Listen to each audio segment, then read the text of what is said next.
हे students, तो आज हम लोग नया चैप्टर स्टार्ट करेंगे। और किसका स्टार्ट करेंगे सर? सिविक्स का। इससे पहले मैंने आपको फ्रेंच रेवोल्यूशन का चैप्टर था जो पढ़ा दिया। एक चैप्टर इकोनॉमिक्स का हो गया हम लोगों का। तो ये थर्ड चैप्टर स्टार्ट करेंगे, what is democracy and Y democracy. This is your first chapter of political science, यानी सिविक्स का फर्स्ट चैप्टर ही है। ठीक है, तो सर नाम क्या है? What is democracy, Y democracy. देखो, व्हाट इज डेमोक्रेसी, डेमोक्रेसी का मतलब क्या होता है? एक ऐसा फॉर्म ऑफ गवर्नमेंट, यानी एक ऐसा फॉर्म ऑफ गवर्नमेंट जिसमें लोग खुद के रूलर को क्या कर सकते हैं? इलेक्ट कर सकते हैं। उसको बोलते हैं क्या सर? डेमोक्रेटिक या डेमोक्रेसी। Is that clear? और डेमोक्रेसी होना बहुत ज़रूरी है। एक्चुअल में पहले के टाइम पर राजा होता था, मिलिट्री डिक्टेटर होते थे। सर ये कौन होते थे? अभी मैं समझाऊंगा आपको। यानी इन शॉर्ट यूँ मान लो, पहले के टाइम पर जो किसी कंट्री में रूलर होते थे, उनको, उन रूलर्स को लोग इलेक्ट नहीं करते थे भाई, है ना। वो जो जितने भी रूलर्स थे वो अपनी मर्जी से रूल करते थे कंट्री को। उनसे लोग खुश नहीं थे, उनसे लोग खुश नहीं थे भैया।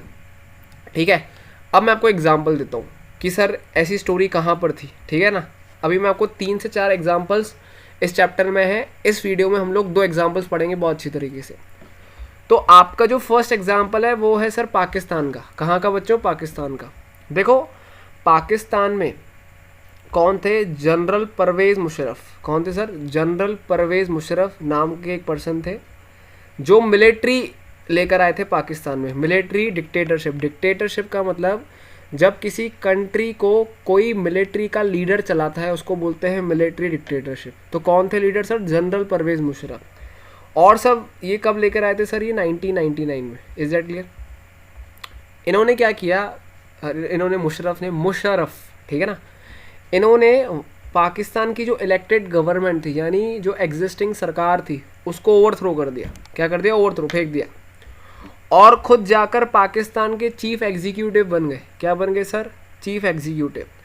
बाद में इन्होंने अपनी जो डेजिग्नेशन था, अपना जो पोस्ट था, वो चेंज कर दिया। और किस में कर दिया सर? प्रेसिडेंट में। ठीक है, इन 2002 यानी 2002 में इनको लगा, किनको सर? मुशर्रफ को, यानी जनरल परवेज़ मुशर्रफ, जो मैं ऊपर से पढ़ा रहा हूँ, कि यार लोगों को, मैं लोगों के सामने एक ऑफर रखता हूँ, एक रिफरेंडम रखता हूँ। सर रिफरेंडम का मतलब क्या होता है? A document. क्या बोलेंगे सर? अ डॉक्यूमेंट जिसके बेसिस पर, अ डॉक्यूमेंट जिसके बेसिस पर मुशर्रफ लोगों से अपना व्यू लेना चाहते थे। क्या लेना चाहते थे? व्यू लेना चाहते थे, लोगों का व्यू लेना चाहते थे अपने लिए। ठीक है ना। और सर व्यू में उसमें डॉक्यूमेंट में ये था कि मुशर्रफ को पाकिस्तान का प्रेसिडेंट बना दिया जाए आने वाले 5 साल के लिए। और according to this referendum, general Pervez Musharraf लोगों के सामने एक तरीके का क्या रख रहा था सर? डॉक्यूमेंट रख रहा था, जिसके बेसिस पर वो लोगों से परमिशन लेना चाहता था कि लोग उसको एक्सेप्ट कर रहे हैं कि नहीं कर रहे। ठीक है, तो जब रेफरेंडम रखा तो जनरल परवेज़ मुशर्रफ को 5 साल और प्रेसिडेंट बना दिया, यानी 5 साल और एक्सटेंशन दे दिया भैया। ले खुश। ठीक है बेटा। तो general Pervez Musharraf military dictator का लीडर था 1999 में। इन्होंने इलेक्टेड गवर्नमेंट को ओवरथ्रो किया। He was a chief executive और लेटर उसका अपना पोस्ट प्रेसिडेंट पे आ गया। 2002 में रिफरेंडम रखा लोगों के सामने, जिसमें 5 साल के लिए इसको क्या बना दिया गया? और प्रेसिडेंट बना दिया गया। ठीक है, अब क्या हुआ? अब बेटा जो मीडिया थी, क्या थी सर? मीडिया, ये तो जानते हो मीडिया। Yes sir. और जो ह्यूमन राइट्स, जो लोगों के राइट्स के लिए लड़ते हैं, जो लोगों के राइट्स के लिए लड़ते हैं, उनको बोलेंगे ह्यूमन राइट्स। उन्होंने स्टेटमेंट दिया कि भैया ये जो मुशर्रफ है ना, मुशर्रफ, इसने जो एक्सटेंशन लिया है, जो उसको प्रेसिडेंट बनाया गया 5 साल के लिए, लोगों ने अपनी एक्सेप्टेंस नहीं दी है, यानी इसने फ्रॉड किया है। जनरल परवेज़ मुशर्रफ ने फ्रॉड किया है और 5 साल के लिए लोगों को डरा धमका के उसने अपने आप को प्रेसिडेंट और बढ़ा दिया। ऐसा मीडिया बोल रही थी और ह्यूमन राइट्स बोल रहे थे। ठीक है बच्चों, अभी स्टोरी कंटिन्यू करते हैं, ढंग से देखना, बहुत इंपॉर्टेंट स्टोरी है। 2002 में, कब की बात है सर? 2002 में एक ऑर्डर आया। क्या आया सर? एक ऑर्डर आया जिसका नाम दिया गया लीगल फ्रेमवर्क ऑर्डर। क्या नाम था सर? Legal framework order. ठीक है, अकॉर्डिंग टू दिस ऑर्डर जो प्रेसिडेंट थे उन्होंने असेंबली को डिसमिस कर दिया। क्या कर दिया सर, असेंबली को डिसमिस कर दिया। कौन सी, जैसे इंडिया में लोकसभा राज्यसभा होता है, वहाँ पर भी असेंबलीज बनी हुई थी नेशनल और स्टेट, उनको डिसमिस कर दिया, ठीक है। और कैबिनेट जो था वहाँ का, पाकिस्तान का जो कैबिनेट था, उसको सारा मिलिट्री के हाथों में क्या कर दिया, सौंप दिया। ये लीगल फ्रेमवर्क ऑर्डर 2002 में आया था। प्रेसिडेंट ने असेंबली क्या कर दी, डिसमिस कर दी, और कैबिनेट ने क्या किया, जो कैबिनेट मिनिस्टर्स का बना हुआ है उसमें सारा मिलिट्रीज को पावर दे दी, ठीक है।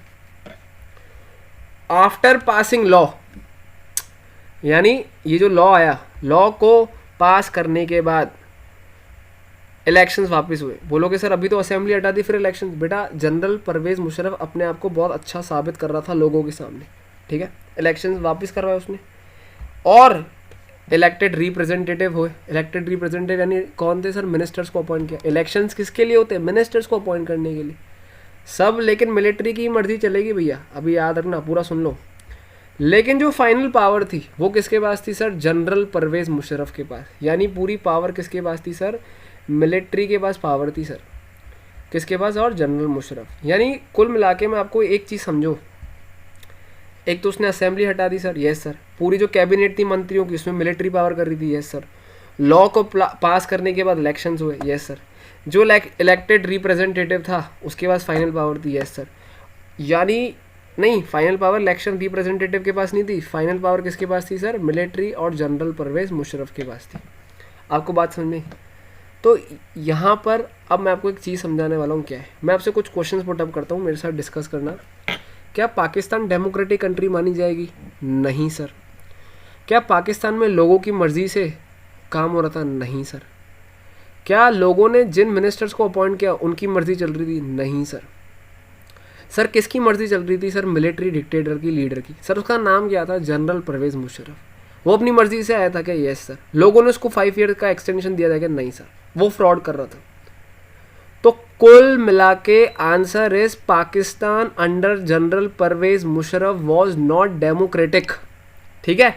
मैं हर एग्जाम्पल में आपको डेमोक्रेसी का एक फीचर बताऊंगा बच्चों, ठीक है। तो सर इसमें क्या फीचर आएगा, पहले मैं आपको हिंट देता हूं, ध्यान से समझना कि Pakistan under general Pervez Musharraf was not democratic. Democracy कब मानी जाती बेटा, डेमोक्रेसी अगर होती तो डेमोक्रेसी में फाइनल पावर उसके पास होती है जिसको लोगों ने इलेक्ट किया है। यहाँ पर जनरल परवेज मुशर्रफ को लोगों ने इलेक्ट किया है क्या? नहीं सर।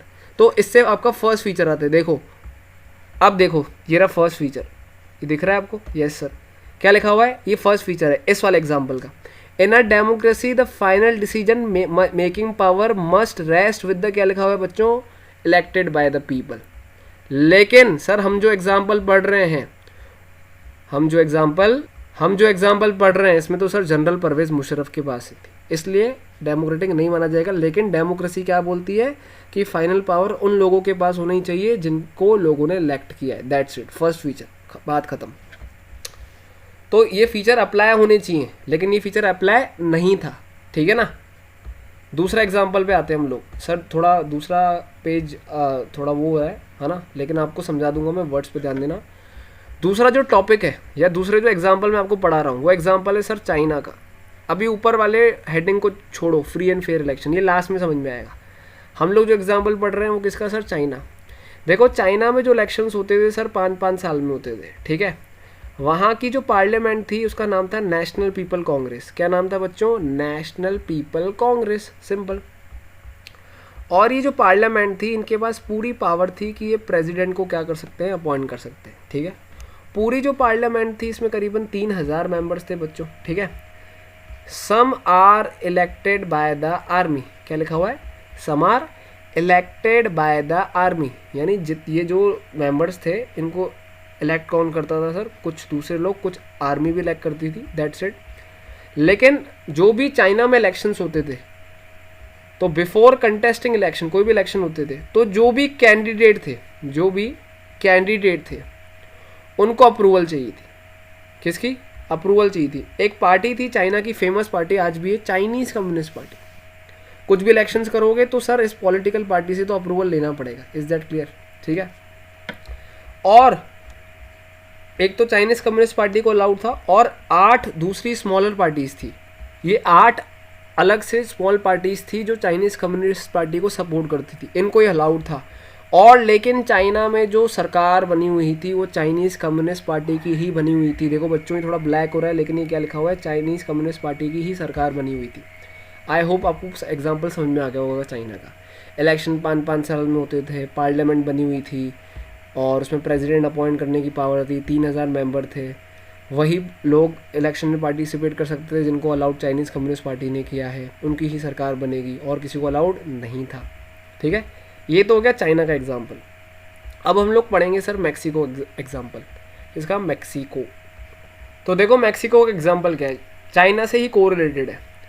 मैक्सिको में बच्चों इलेक्शन 6-6 साल में होते थे। ठीक है, और सबसे इम्पॉर्टेंट चीज़ ये थी, तो मैक्सिको में आज तक कभी भी मिलिट्री डिक्टेटर रूल नहीं हुआ, कभी भी नहीं हुआ। ठीक है ना बच्चों, बट अनटिल यानी 2000 तक, यानी 2000 ईयर तक जो भी इलेक्शन था वो एक पॉलिटिकल पार्टी थी, वही जीतती थी, है ना। आज तक कोई मिलिट्री रूल नहीं हुआ मैक्सिको में, 6-6 साल में इलेक्शंस होते हैं, और 2000 ईयर तक यानी 2000 जो भी इलेक्शन था वो एक ही पॉलिटिकल पार्टी जीतती थी जिसका नाम था PRI। ठीक है सर, इसका पूरा नाम इंस्टीट्यूशनल रिवॉल्यूशनरी पार्टी। क्या लिखा हुआ है सर, इंस्टीट्यूशनली रिवॉल्यूशनरी पार्टी।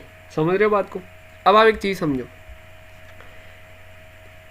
ये जो PRI थी इसके अलावा कोई दूसरी पार्टी को अलाउड नहीं था कि वो इलेक्शंस में पार्टिसिपेट कर पाए या इलेक्शन कंटेस्ट कर पाए। मैं आपको बताऊंगा ऐसा क्यों। Opposition party did not contest elections, क्योंकि सर इसका दबदबा इतना ज़्यादा था ना, ये अपने सामने किसी को खड़ा नहीं होने देती थी, ये पैसा खिला देती थी लोगों को, है ना, रिश्वत देती थी लोगों को। यानी ये जो PRI है ये क्या यूज़ करती थी बच्चों, डर्टी ट्रिक्स। क्या यूज़ करती थी, डर्टी ट्रिक्स, जो कि सही नहीं है। ठीक है, जो टीचर्स थे, टीचर्स वो फोर्स करते थे पेरेंट्स को कि इलेक्शंस में वो PRI को वोट दे। बोलो कि टीचर्स भी इतने खतरनाक। एक्चुअल में क्या था, जो ये PRI पॉलिटिकल पार्टी थी ना, सबको पैसे से खरीद लेती थी, चाहे टीचर हो चाहे गवर्नमेंट सर्वेंट हो, सारे के सारे लोगों को एक ही मतलब सबको रिश्वत देना और उनसे बोलना कि भैया जाकर किसको वोट दो, हमको ही वोट दो, PRI को वोट दो, ताकि इलेक्शंस में रिश्वत देना, डर्टी ट्रिक्स इसको ही तो बोलते हैं। जो भी मीडिया थी वो PRI के बारे में कभी भी कुछ क्रिटिसाइज़ नहीं करेगी, वो करेगी भी तो किसके बारे में करेगी सर, ओपोजिशन पार्टीज़ के लिए। किसके लिए सर, ओपोजिशन पार्टीज़ के लिए। Is that clear. जितने भी जो पोलिंग बूथ्स थे, समझ रहे पोलिंग बूथ क्या होता है, जहाँ पर वोट दिया जाता है ना, जहाँ पर वो मशीन होती है, तो वो पोलिंग बूथ, मान लो कोई इलेक्शंस में जा रहा है वोट करने, तो मशीन ही वहाँ से गायब हो गई भैया, या वो जो पोलिंग बूथ है वही गायब कर दिया वहाँ से। अब बताओ लोग वोट कैसे देंगे। ये सारी गंदी ट्रिक्स थी जो PRI यूज़ करती थी। और PRI बहुत सारा जो पैसा था उसको खर्च करती थी, बहुत सारे पैसे को, spend huge amount on candidates, खुश करें ताकि कैंडिडेट्स सुने। अब मेरी बात सुनो, अब मैं आपको इस वाले पॉइंट में क्या समझाना चाहता हूँ। मेरे को एक बात बताओ, आपने जो अभी चाइना का एग्जाम्पल पढ़ा, क्या चाइना में जो चाइनीज़ कम्युनिस्ट पार्टी कर रही थी वो सही कर रही थी क्या? नहीं सर। क्यों सही नहीं कर रही थी? क्योंकि सर चाइना में सिर्फ चाइनीज़ कम्युनिस्ट पार्टी ही थी जो रूल कर सकती थी, और उसके साथ जो 8 पार्टीज़ थी वो कर सकती थी। दूसरों को उतना अलाउंस दिया ही नहीं जा रहा था, अलाउड किया ही नहीं जा रहा था। क्या फेयर है क्या? नहीं बच्चों। क्या लोग अपनी मर्जी से कुछ वहाँ पार्टी बना सक रहे थे कि नहीं बच्चों? मैक्सिको में देखो, मैक्सिको में एक ही पॉलिटिकल पार्टी है, दूसरी पॉलिटिकल पार्टीज आ सकती है लेकिन एक ही पॉलिटिकल पार्टी है। क्या ये फेयर है क्या? नहीं बच्चों। अगर कोई दूसरे पॉलिटिकल पार्टी को वोट देने जा रहा है तो वोट दिया जा रहा है क्या? नहीं बच्चों। तो वो कौन सी ट्रिक्स यूज़ कर रही है? Dirty tricks. ठीक है, तो सेकंड फीचर क्या आता है, सुनो मैं आपको बताता हूँ फिर से। हम लोग कॉपी और एनसीईआरटी का मिक्सअप पढ़ रहे हैं ताकि लिंक हो जाए जो मैं पढ़ाना चाहता हूँ। थोड़ा सा देख लेते हैं, यहाँ से देखते हैं। In China the elections do not offer the people any choice. China में कोई चॉइस थी क्या? नहीं sir. They have to choose the ruling party and candidates approve by it. Ruling party China की सर कौन सी थी? Chinese communist party. तो उसका जो कैंडिडेट होगा सबको उसको ही वोट देना पड़ेगा। क्या इसको चॉइस बोलते हैं क्या? No sir. अगर मैं मैक्सिको की बात करूं, लोगों के पास चॉइस तो है लेकिन रियलिटी में उनके पास कोई चॉइस नहीं है। क्यों सर? क्योंकि डर्टी ट्रिक्स यूज़ करती थी कौन सी पार्टी? PRI। सबको PRI को वोट देना पड़ता था और कोई PRI को वोट नहीं देता था तो आप लोग जानते हो क्या करते थे। क्या ये फेयर है, फ्री एंड फेयर है? नहीं सर। अगर देखो डेमोक्रेसी क्या बोलती है, देखो सब नीचे ध्यान देना, ये ब्लैक वाली लाइन में सेकंड फीचर। सेकंड फीचर क्या बोल रहा है, a democracy must be based on free and fair election where those currently in power have a fair chance of losing. Fair chance of losing का मतलब क्या होता है कि भाई चाइना और मैक्सिको में अगर दूसरी पॉलिटिकल पार्टीज़ को अलाउड किया जाता तो लोग उनको वोट देते डेफिनेटली, लेकिन ऐसा नहीं किया जा रहा था, तो इसलिए चाइना और मैक्सिको में फ्री एंड फेयर इलेक्शंस नहीं हो पा रहे थे। तो मैंने आज आपको 4 फीचर्स में 2 फीचर पढ़ा दिए। फर्स्ट फीचर मैंने आपको क्या पढ़ाया बच्चों कि सर डेमोक्रेसी में उसी के पास पावर होती है जिसको इलेक्ट लोगों ने किया है, पाकिस्तान वाला एग्जांपल, लेकिन उसमें पावर नहीं थी, जबकि डेमोक्रेसी बोलती है होनी चाहिए। दूसरा सर, डेमोक्रेसी ये भी बोलती कि there must be a free and fair election, और जो पॉलिटिकल पार्टीज अपना डोमिनेंस क्रिएट कर रही है, डर्टी ट्रिक्स यूज़ कर रही है, उनका लूजिंग होने का चांसेस ज़्यादा हो। जैसे चाइना और मैक्सिको में, चाइना में चाइनीज़ कम्युनिस्ट पार्टी थी, मैक्सिको में PRI, अपने पावर का मिसयूज़ करती थी, जो कि इनको नहीं करना चाहिए था लेकिन कर रही थी। और डेमोक्रेसी क्या बोलती है कि sir free and fair elections होने चाहिए, और यहाँ पर फ्री एंड फेयर इलेक्शंस नहीं हो रहे थे। तो this is your first video on this chapter. बाकी रिमेनिंग जो 2 एग्जाम्पल है मैं दूसरे चैप्टर में बताऊंगा आपको बच्चों, ठीक है। सिंपल है, ज़्यादा कोई कॉम्प्लिकेटेड नहीं। वीडियो को 2 बार देखो बच्चों, कोई डाउट हो तो पूछ सकते हो, नो प्रॉब्लम, और ढंग से पढ़ते जाओ, ठीक है। और प्लीज़ सब्सक्राइब द चैनल जो बच्चा ये वीडियो देख रहा है, and please like the video, ठीक है। बाय।